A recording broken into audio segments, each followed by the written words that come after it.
What's going on, guys? Joe, Real Estate Investing Mastery Podcast. Glad you're here. What's going on? Got a great episode today. We're going to be interviewing a guy named Esteban, who's got a company that helps investors generate online leads and find, hire, and train Latino VAs. I've been using virtual assistants since 2006, 2007. I love virtual assistants. I remember when I was first getting started in the business, I was afraid to hire virtual assistants outside of the US.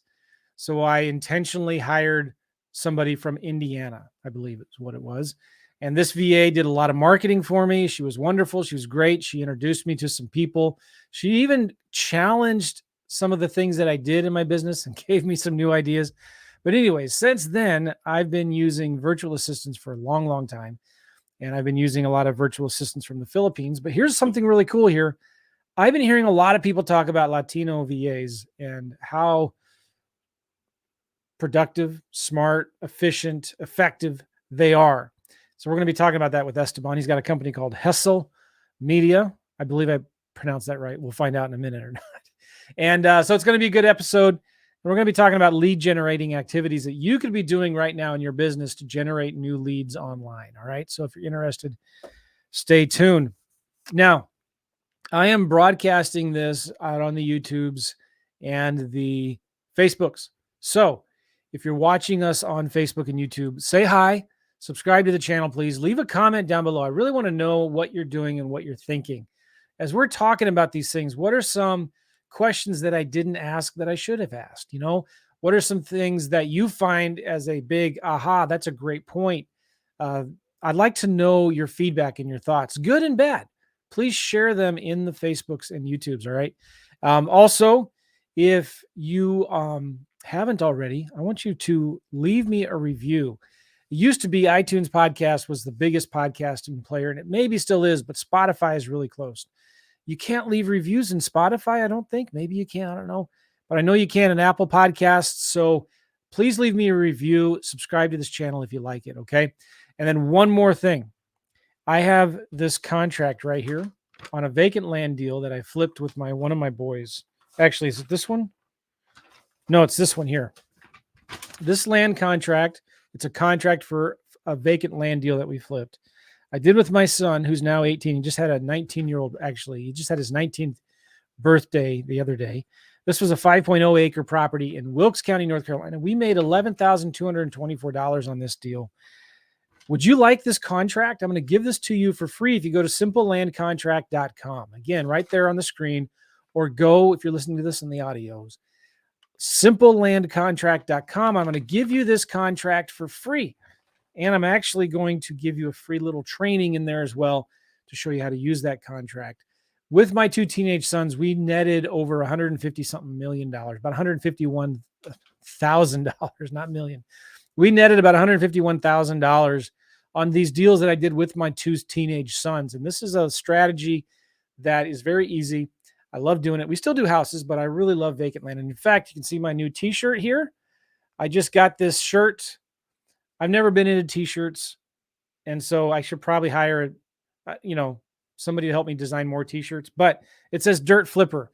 And if you want one like this as well, go to simplelandcontract.com. All right, check it out. Let's bring Esteban on. And Esteban, I'm not sure if you're muted. Did I mute you? What's going on, man? I'm not muted anymore. I can hear you. How you doing, man? I'm good, man. Everyone that is listening, I hope that you get the most out of this, because I'm willing to bring it all and show you how Hesel Media is willing to change the game on the digital marketing side, on the VA side with remote Latinos. So I'm glad to be here. Thanks, man. Esteban, how do you pronounce your last name? Andrade, but a lot of people actually they cannot do it, and they That's just hard. say Andrade or Andrade. So I just leave it that way. I stopped trying to teach people to say Esteban the proper way, and I just let them be, right? It's a cool name. I like how you roll the R after the D like that, and it's, for some reason, it's so hard to do, but it's a cool name. Where'd you come up with Hesel Media? Yeah, so at the moment when I was really trying to get my business off the ground, I was very, very into Gary Vee, and also Grant Cardone. And Gary Vee had this hustle mindset, hustle culture going on in social media where everything was the hustle. He was coming up with the shoes. And I was like, okay, I do, I definitely find some synergy with what he's trying to say. But at the same time, I know that a lot of people that just get burned by hustling so hard. So how can we make it different and still portray the same type of culture of the hustle culture, but make it smarter? Because I've always been like, how do I automate? How do I systemize something? How do I make something smarter? Because I'm lazy. I'm a lazy entrepreneur. So I'm a lazy, but I work hard. Sure. And ultimately, I chose hustle, and I went to Google and I put definition of hustle. When you look down, there's a pronunciation.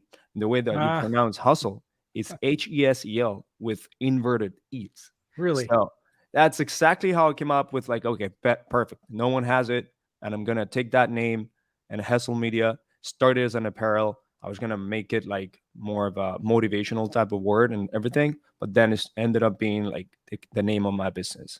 All right, that's cool. And where are you? Where do you live? I live right now in Miami. Sweet, awesome Palm Beach. Sorry, not Palm Beach. I mean like Palm and Yeah, beaches, yeah, yeah. and I'm in here like just enjoying after living for years in the north. Okay, cool. Where were you from before moving to Miami? I was in Michigan and I lived in Detroit. Great city to learn from history. And before that, I was in Toronto. So I'm a Canadian citizen as well. Oh man, how about that? So here you are in Miami. Are you used to the humidity yet, or is it not a big deal? Honestly, kind of getting used to it, but still, it is a little bit of annoying thing because you go and you take your dog out and you have to take him 3 times a day, and then 3 times a day you're just sweating for no reason, right? So it's just part of just living here. At some point, I'm gonna be like, oh, I'm gonna have to now shower 2 times a day.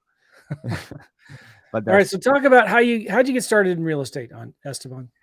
Yeah, man. So, my journey in real estate was really kind of like a common YouTube fanatic that started just watching YouTube and got to know a little bit of Robert Kiyosaki, Grant Cardone, and all these guys that really talk real well about real estate, and they promote their book, they promote their programs, and I started reading Robert Kiyosaki, and it started getting retargeted from a lot of ads that were seminars or this big just summits from bigger pockets, and What year and was and I this? was this was about 2018 or so. That's when Okay. I started getting into like, oh wow, real estate is something that is so cool. But not only that, I'm already in one of the biggest uh, opportunity cities in the US, which is Detroit. You go to Detroit, and there is opportunity to revitalize the neighborhood, to actually take that city as a crappy looking place and convert it Yeah. into a good looking place by just building real estate and taking the real estate that already exists and make it look good. Do the rehabs, new construction, and taking those old vacant buildings and then doing something about it. So it's very inspirational city to see what is possible by working Yeah. on real estate. So It's that's how I interesting. started. Very interesting. Okay, then um, who would you say then taught you the most about real estate and how to do deals? And you do a lot of wholesaling, right? Well, I started by attempting a lot of wholesaling, and I did only my wholesale deal was maybe about 3 years ago, my first wholesale deal. And I just hated so much the time that it took to close a deal and all the nuances in the back end, right? Like after getting under contract and having to understand all this stuff, but not only that, having to get the deal, and I was like, oh my god, like the cash conversion cycle of this type of industry is long. Yeah. Like if right now if we sell a product in our company, like our cash conversion cycle, it's a week or two. Like we get someone to agree, or less than that actually, and they just pay, and you get cash on hand, so you always have a recurring revenue.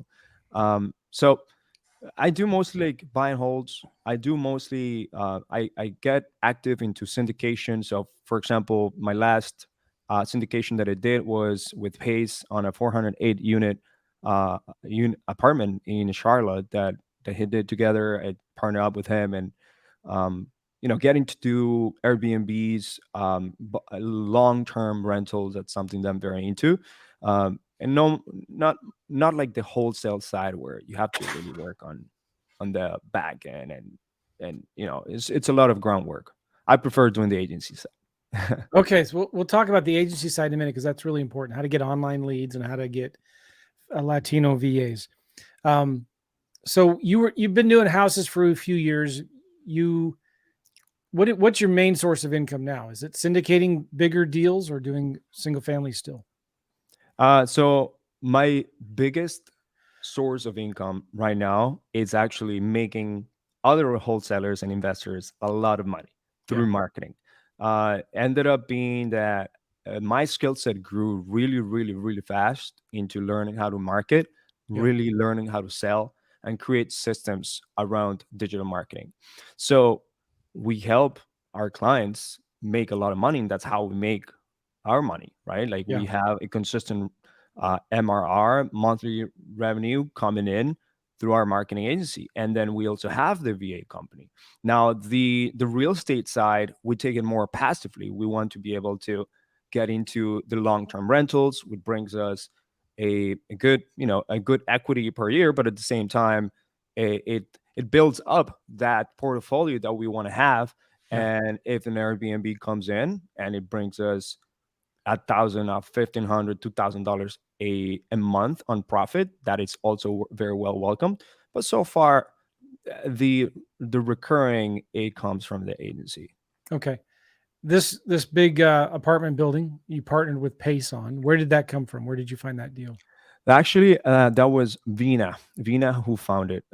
She has a lot of relationships, and she teaches about how to really raise capital, like very big capital, and have this. So who's uh, Vina? Vina is a Pace partner. She was part of Clever Investor speaker lineup, and that's how I met her. And she pitched on how to raise capital, how to properly raise capital in a very high level. And then I was like, wow, this woman is so interesting, and ended up partnering up with Pace Morby. And then Pace Morby was like, hey, we're gonna meet up. Everyone is sub to community. Uh, Potential people that want to get into this 480 unit. I'm going to like show it. And if you're interested, you can come in, and I'm gonna give you guys the opportunity to do it. Obviously, it's I didn't put it together. Vina put it together, and Pace team ended up putting it together. Um, and working on all the operations of it was Vina. But I came in as a accredited investor, and I was able to not only get the return of it, but also get involved with that community. Like Pace Okay, took cool. me and be like, okay, you're gonna be now knowing my other partners. Let's see how it works. He walked us through the property. It was a really cool thing that actually will be coming to the YouTube channel. Yeah, that's super cool. Looking forward to hearing more about that. All right, so done some deals, done some commercial deals and syndications. Why the agencies? And I can kind of relate to this because there was a period of time when I was doing a lot of marketing. I wanted to do more deals, and I didn't want to build the big wholesaling team. I didn't want to hire acquisition managers and disposition managers and do all that's involved with going into virtual market. So I thought, why not find other investors and wholesalers who are already doing deals? And I can just turn at the time it was direct mail. I can just turn this off and on in any market across the US and bring in a ton of leads. I have the VAs that can pre screen the leads. And so I started doing this for other wholesalers around the country. At any one time, we were doing deals with about 5 different wholesalers around the country. And this is when I was really traveling and stuff like that. And I, I get the appeal of doing the marketing because you like it and you're good at it. But I got burnt out on it. I got tired of working for other people as doing an agency because We would have people that say, hey, you know what, I'm going to be on vacation next week. Will you stop my marketing so I don't get any leads? Well, and they would tell us like the day they're leaving or the next day, and so we didn't have time, and it was just a hassle. And or they would make all these little changes. How do you? So here's my question. I'm not complaining. I'm sorry. My question is, how do you handle that? How do you? Why did you get into the agency business, which I think is awesome? I'm glad there's guys like you, because I get a lot of leads. My students get a lot of leads from guys like you, but it's not for everybody, is it?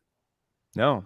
And here's the thing. I come from a very service-based family and culture. Ultimately, us Colombians, Latinos, we're very service-based. We like to serve, right? Really? Okay. And if you go there, if you go to Medellin, if you go to Colombia, anywhere in Colombia, you will feel like you're at home, because even though people don't know you, they never met you, they'll try to do favors to you without any expectation back. And that's how most Latinos also operate. So when you go there, people do a favor to you. If you ask them for direction, they'll go above and beyond, and not only give you the direction to go to the place that you want to, but probably also walk you there, maybe also give you some money, maybe just connect you with the right person, or give you like a map, an entire map, so you don't get lost, give you tips on what not to do and what to do. So there is a very service based oriented personality that you have to have in order to really enjoy the agency side. But of course you can get burned, because having clients and having shitty clients sucks. I know one I know one agency that is in theory it was a competitor of mine, but got burned to the ground. And uh, I don't want to name it publicly here, but ended up getting so many people signed up, but were low quality individuals, where they were they were going in the rabbit hole of lowering their prices instead of getting the product more valuable. Yeah. So they lowered the prices. A lot of people that were newbies and didn't understand marketing or business signed up to this. And then down the line, as things evolved, more stacked up clients, and they couldn't really like put the attention to all these stacked up clients and to the clients that actually should be paying attention, then the chargebacks started coming in, refund requests, and like maybe issues with Facebook, because Facebook is a very stupid platform to work with. And then the company went down, the company burned down, and they had to restart their model. So if you're going into the agency side, there is three models that you could potentially follow.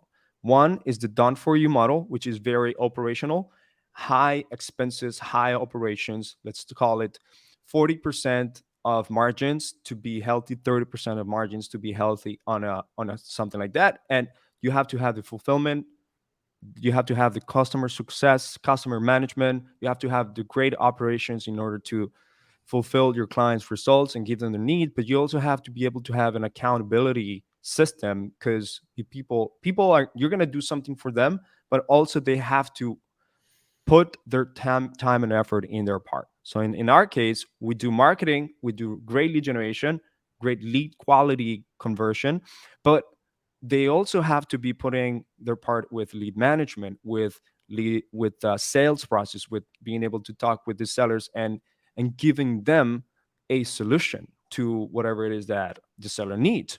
And if they're not willing to follow our process, our system, we get hurt, because there is high churn, so they don't last for too long. They have a very impatient mindset that, oh, 3 months and I'm not getting anything, or 2 months I'm not getting anything, I'm out.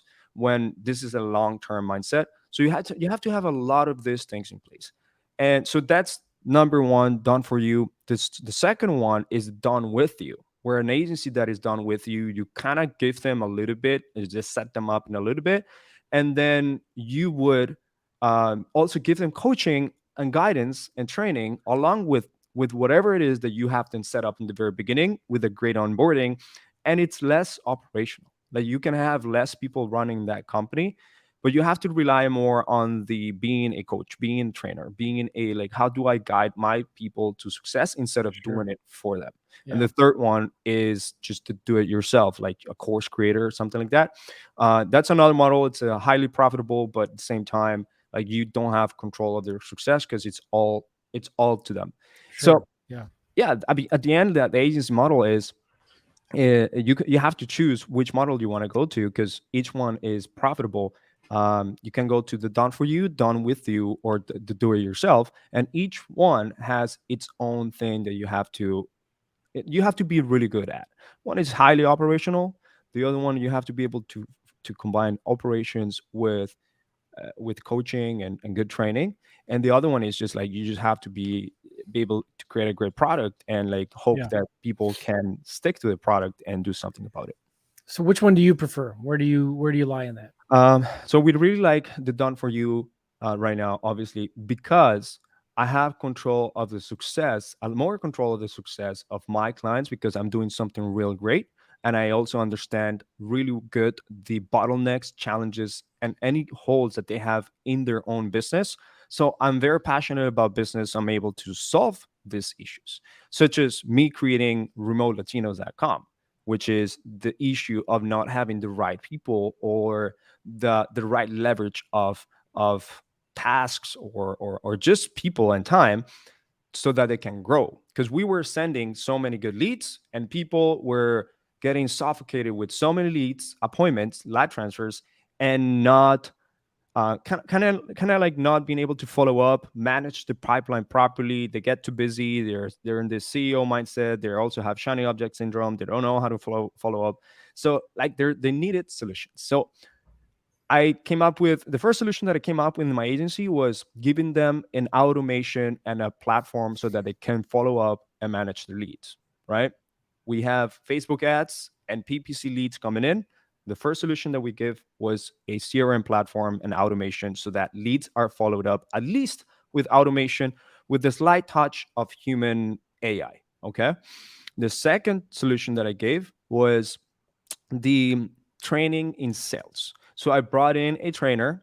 I'm paying him every month, and he goes every Wednesday or whatever it is agreed on every week, and he trains our clients on sales and conversion, deal structuring, negotiation, things like that. Because I noticed that people were sucking really bad at talking to sellers.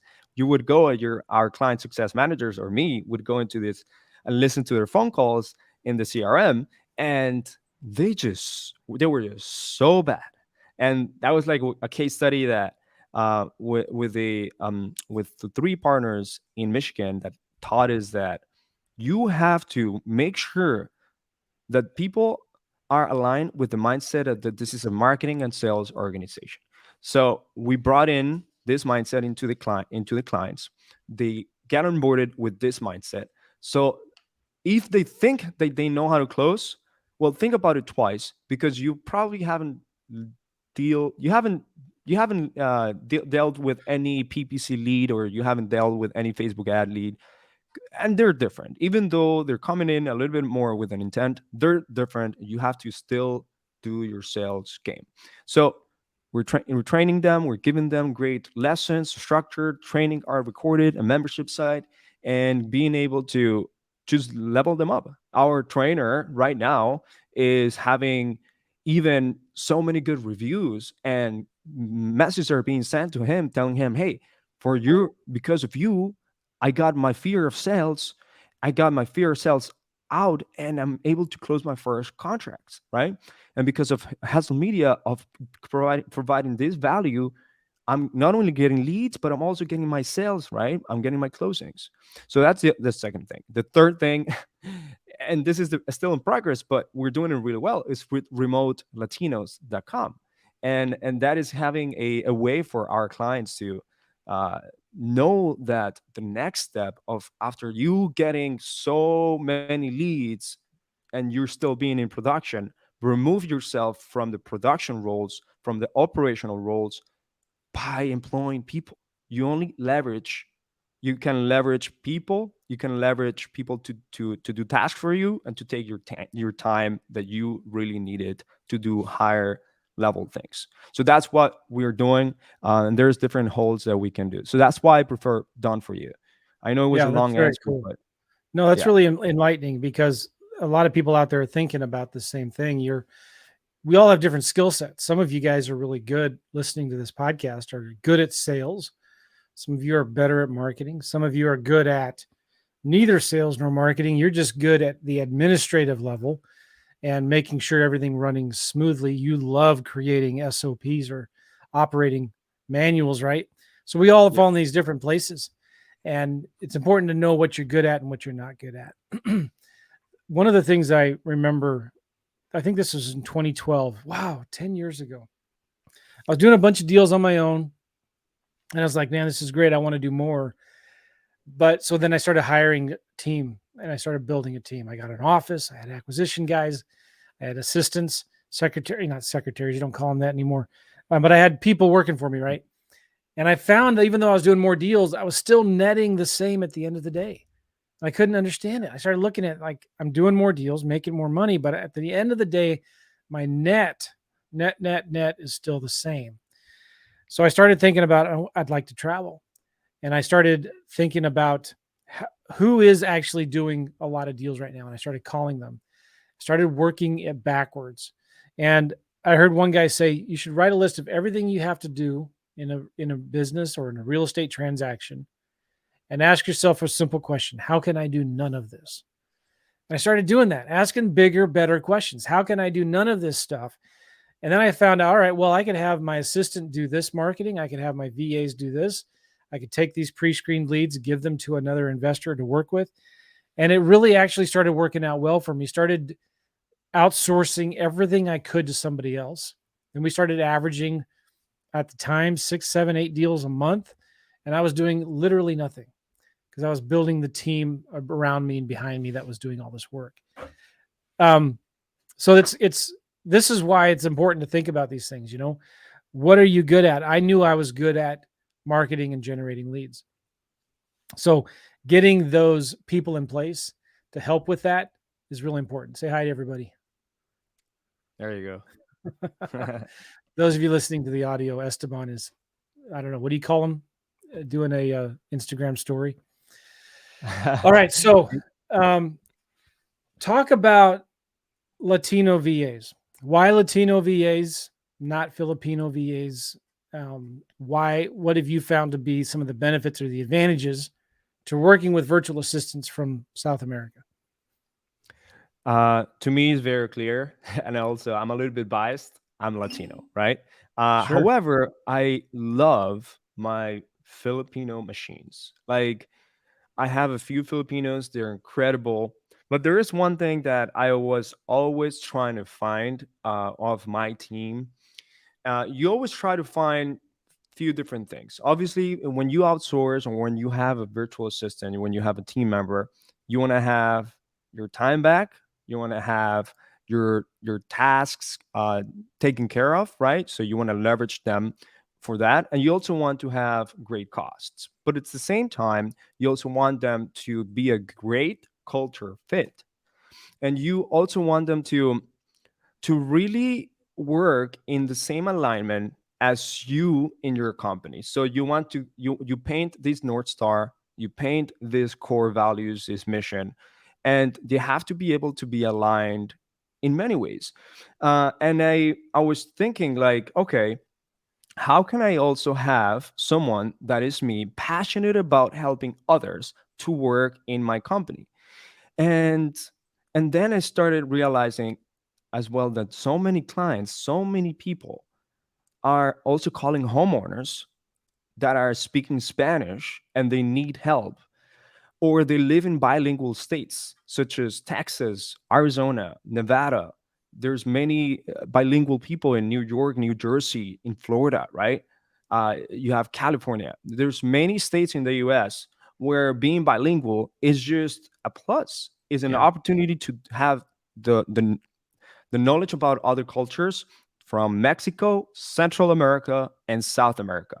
Yeah. So a Latino VA, a remote Latino allows us to have a very similar cultural fit that we have here in the US.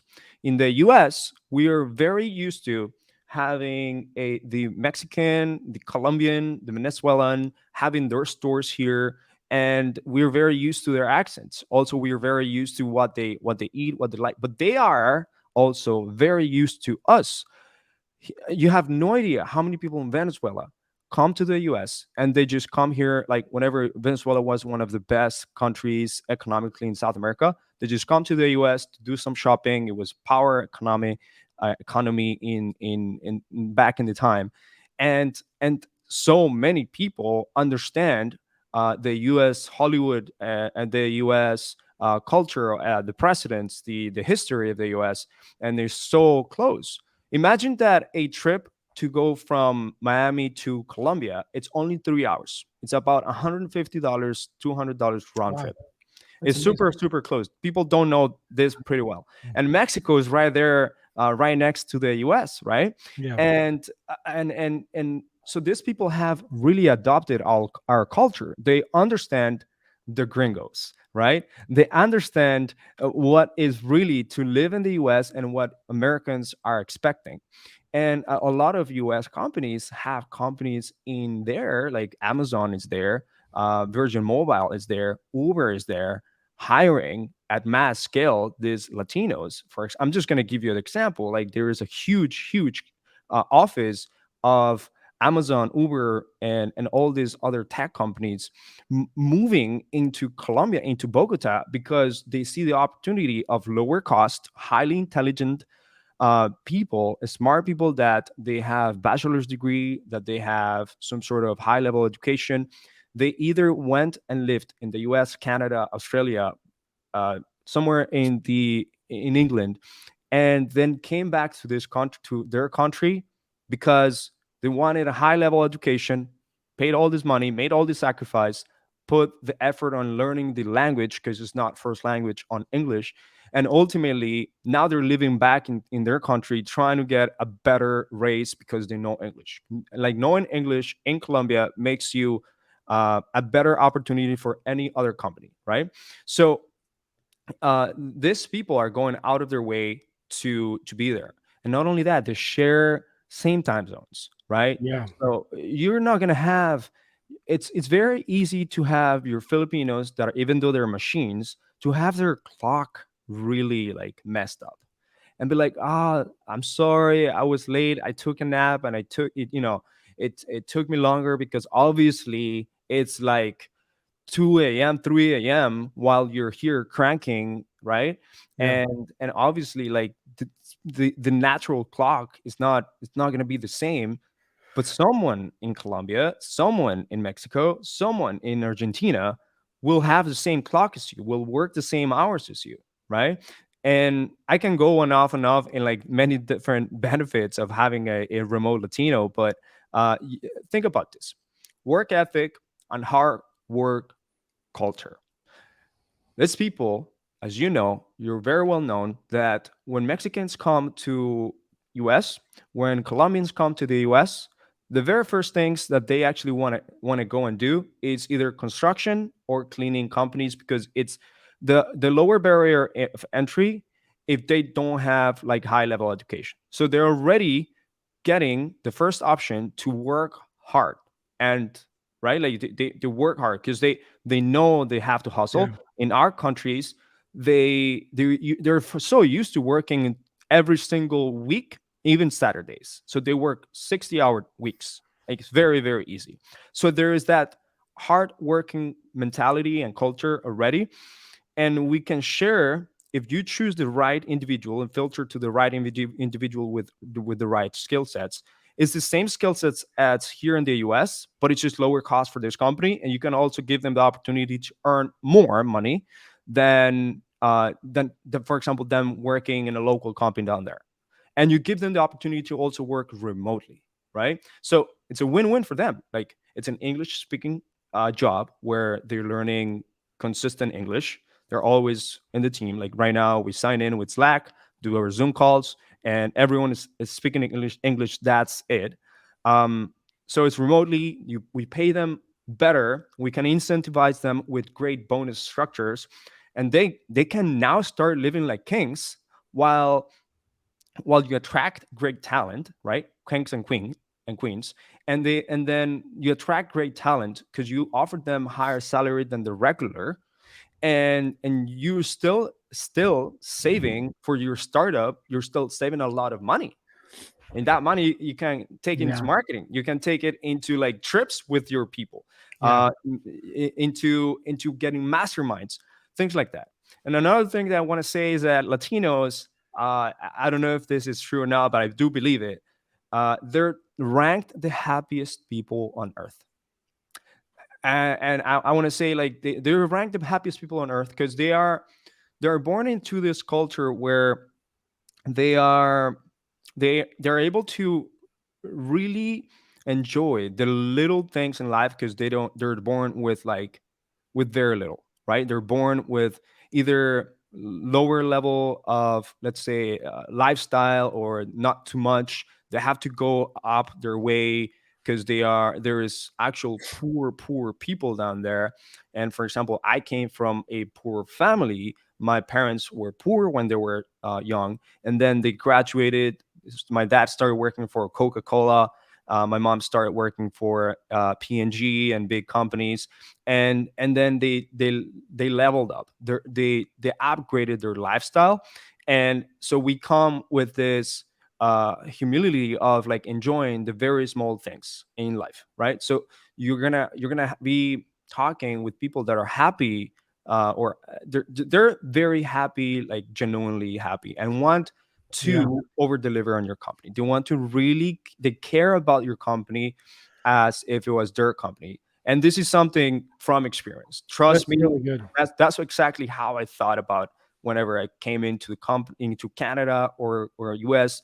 I care the same way as my boss or as the owner of this company. That's really good. Good, good. All right. So we got a few more minutes here. I want to ask you, Esteban, what are some of the best high level activities that you could have a Latino VA do for you in your real estate business? Yeah, so a lot of people actually come in, and we work with wholesalers, investors, and the badass agents that want either a lead manager. So they want someone that ultimately can handle their lead management, their follow up, their CRM and data management, right? So a lot of people will think, like, oh my God, like, I'm going to be having these people to speak with my homeowners. Like, what is this going to be meaning for me? Well, the thing is that even though they might have a slight accent or they might have a really great fluent English, they have the ability of doing sales. They have and lead management is the lower level or the first level of sales, because a lead manager is essentially someone that sets appointments. It's basically a sales direct representative of your company because they're the first person that they talk to a homeowner.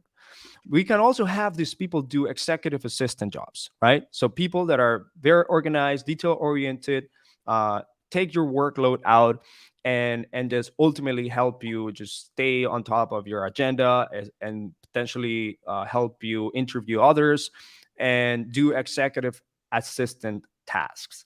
We also have people coming and asking for yes, cold callers and everything, even though we don't do it for them because otherwise we'll be an outbound agency.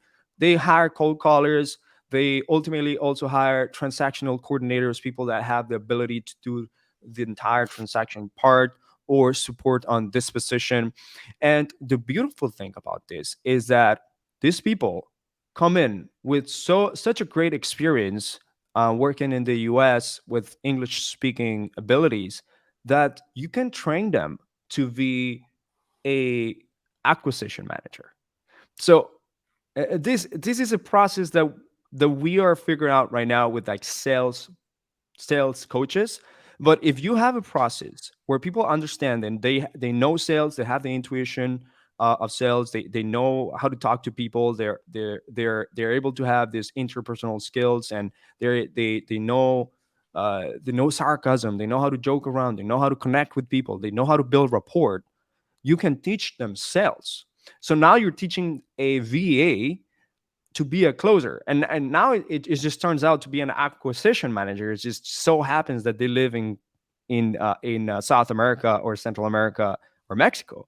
And we had several examples of like now clients and friends that are using VAs to close deals, which to me, it's really incredible. It's something that I would never have really thought before, because sometimes you will just be like, okay, these people will just do follow-ups, reactivate my leads, just do a list building, and manage my pipeline, and custom, maybe some support technically, and maybe build a website here and there, but never really being able to do a transaction activity, right? Like a revenue generating activity, such as closing the deal. And this is the opportunity that people are probably missing out on, working with, uh, honestly, any VA, but with remote Latinos. Yeah, that's really, really good. Yeah, that's excellent. I remember I had a friend I was just thinking about this, in Salt Lake City, Utah, who, this is probably 13 years ago, was one of the first guys that I knew of that was hiring Latino VAs to help him with his real estate business. And he said the same exact thing. Um, People oftentimes limit the VAs and what they think they can do, and they could do much, much more if you find a good one and if you train them, put the resources into them. Super cool. All right, Esteban, how can people reach you? Yeah, man. So if you're willing to learn more, whether about Hesel Media, digital marketing, Facebook ads, PPC, you can go to Instagram and add me at Estenick. So Estenick. I put a lot of content out there. I also have a website, heselmedia.com. So HESEL media.com. You can book an appointment with us, or you can just like go in the chat bot and talk to us in there. For remote Latinos, is exactly just how it sounds, remotelatinos.com. I couldn't have asked for a better domain. Yeah. And ultimately, you can also find us in Instagram. Me and my partner take care of you, like whether you guys, like if you guys need some education on how to properly like interview a VA, onboard a VA, retain your VA, we're always willing to help on that type of things. Actually, Joe, like if you're looking to do that as well for your community, I'd be happy to jump in with my partner and help how to properly, people have to hire and behave like great CEOs, great leaders for their VAs. Teach them that one of our missions is that VAs, the word VA, at some point it can get, like you said, it is wrong to think that a VA cannot do so many uh, like high level things, because I have workers in Colombia that do high level things. They manage projects. They are innovative. They they handle client success. They're able to do very engineering stuff, right? Like think about it. Like in Yeah. Detroit, they manage the all this automotive industry, and they have to heavily rely on Mexico on building vehicles and on manufacturing parts. And Mexicans are very, very smart. They're very, very highly productive. They're studious. They're scholars. And so we're basically missing out on the opportunity on getting a professional to work on your company remotely for a lower cost for you. Excellent. All right. So hesselmedia.com is your main website. And what HesselMedia.com. was your Instagram So it's username at again? Estenick. So Estenick. Cool. All right. Hey, I want to ask you a quick question here. We're going to wrap this podcast up, though, so don't go anywhere, Esteban. I appreciate you very much, guys. Thank you, and take care. We'll see you.